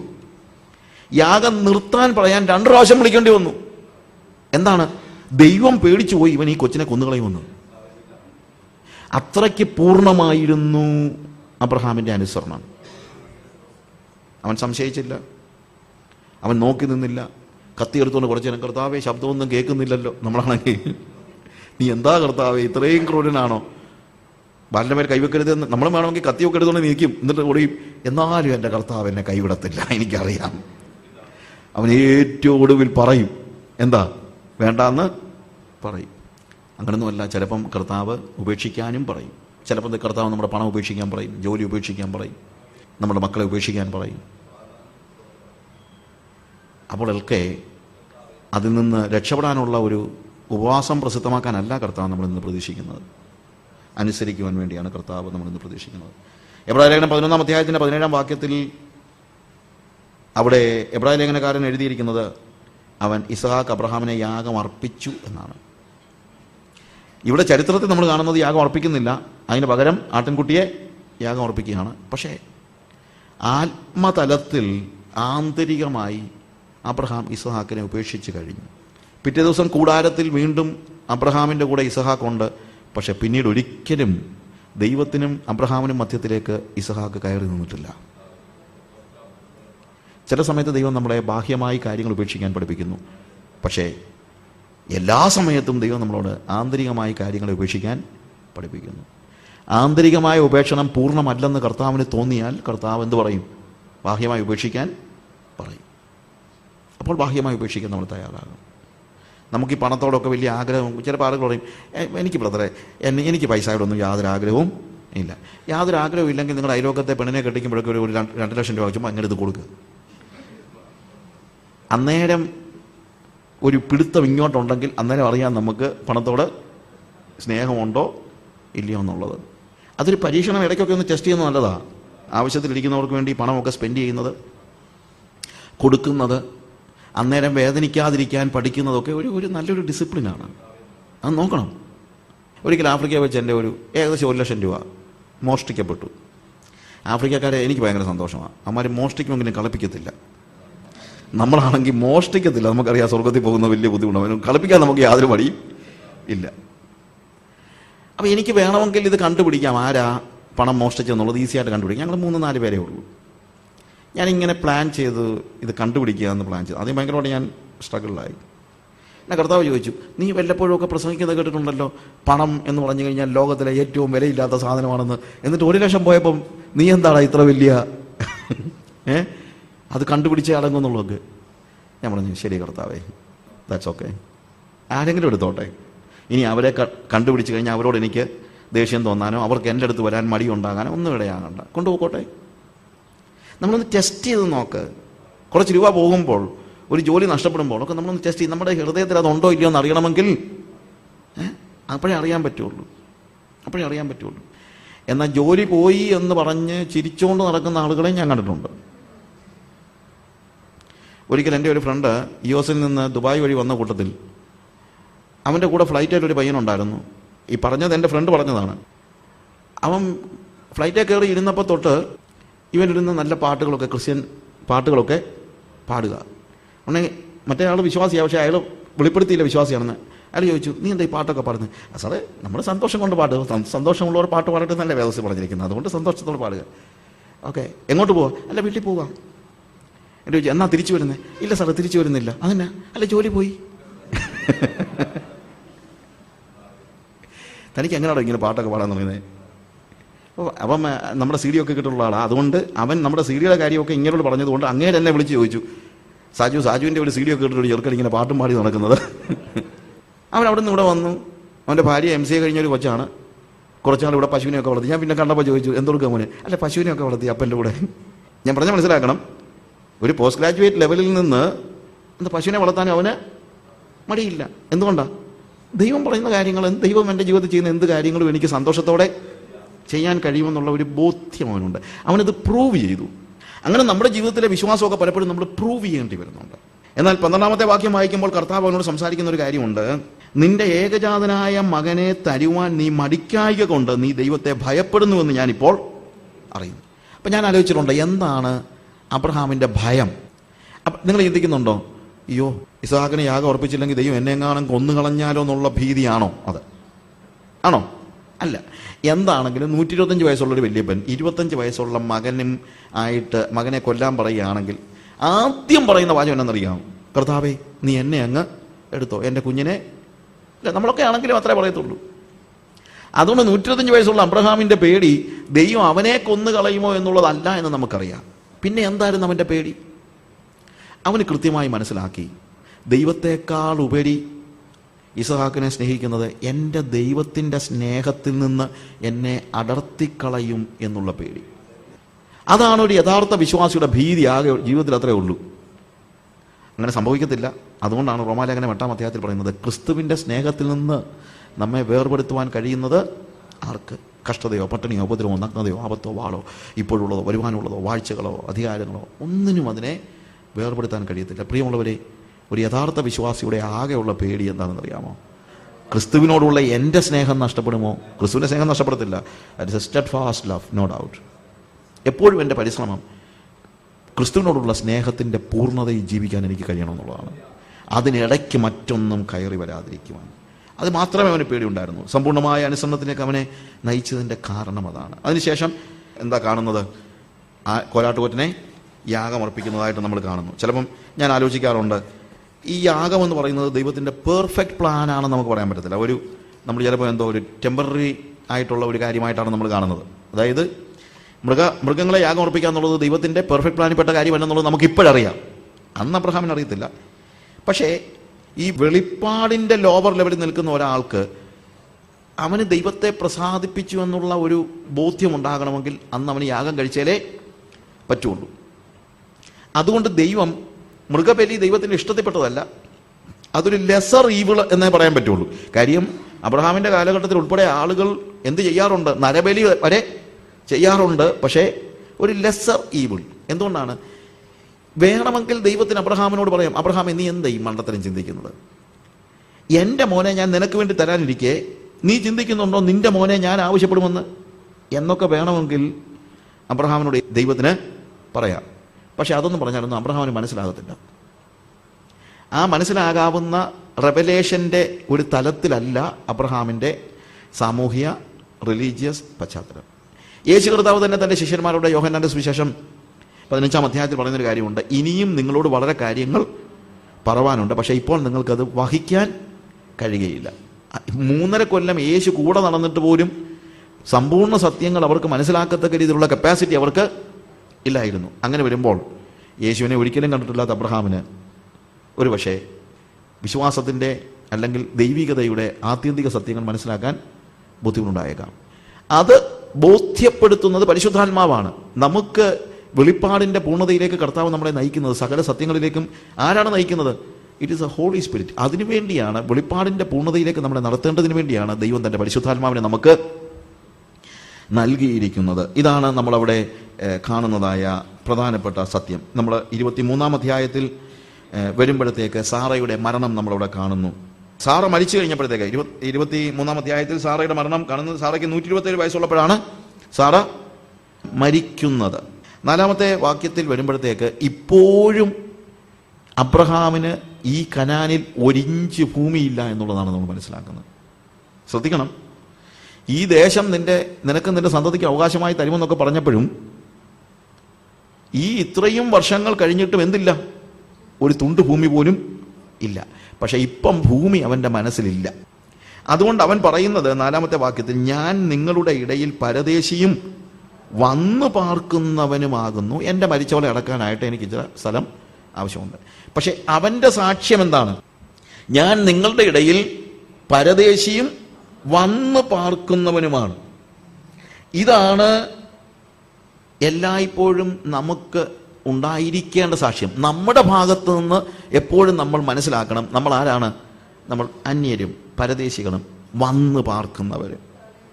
ഒരു സെറ്റിൽമെന്റ് എന്നുള്ളത് നമ്മുടെ മനസ്സിൽ കിടക്കാനായിട്ട് പാടില്ല.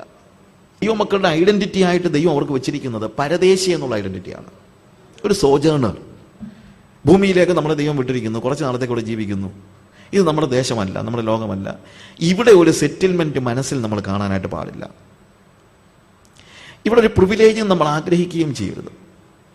ഇവനവരോട് നിങ്ങൾക്കറിയാമല്ലോ ഞാൻ ദൈവത്തിൻ്റെ പ്രഭുവാണെന്ന്, എൻ്റെ ഭാര്യ മരിച്ചിരിക്കുകയാണ്, എവിടെയാണ് സ്ഥലം എന്നൊന്നും ചോദിക്കല്ല. പ്രിവിലേജസ് ഒന്നും ദൈവം നമുക്ക് നൽകുന്ന പ്രിവിലേജസ്, അത് നമുക്ക് വലിയൊരു പ്രോബ്ലം അതാണ്. നമ്മൾ പ്രിവിലേജസിനെ കുറിച്ച് ഭയങ്കര ബോധമുള്ളവരാണ്.